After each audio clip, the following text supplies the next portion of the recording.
আসসালামু আলাইকুম গাইস, কেমন আছেন? আশা করি সকলে ভালো আছেন। তো আমিও ভালো আছি। আমি সামিম, আপনারা দেখছেন সামিম ব্লগস। তো আজ ফুরফুরা শরীফ এসে গেছি, ভাবলাম দাদা হুজুরের মাজারটা আপনাদেরকে দেখাই।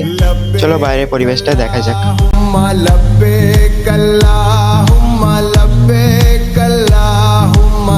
আপনারা দেখতেই পাচ্ছেন যে ওপরটা দাদা হুজুরের মাজারের যে প্রবেশ গেটটা আছে তার উপরটা একটা ফুলের গাছ, কত সুন্দর ফুলটা।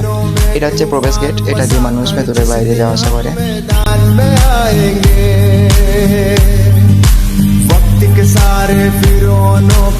দেখুন মাজারটা খুবই সুন্দর একটা।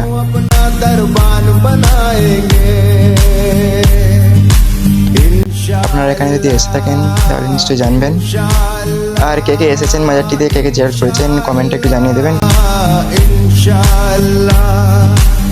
এই সাইডটা দেখুন, সামনের দিকটা এখানে বড় করে লেখা আছে পীর আবু বকর সিদ্দিকী, দাদা হুজুরের নাম লেখা আছে এখানে। খুব সুন্দর একটা, এখানটা মানে এত সুন্দর জায়গা, না এলে কেউ বুঝতে পারবেন না। একবার আসবেন, এসে জিয়ারত করবেন।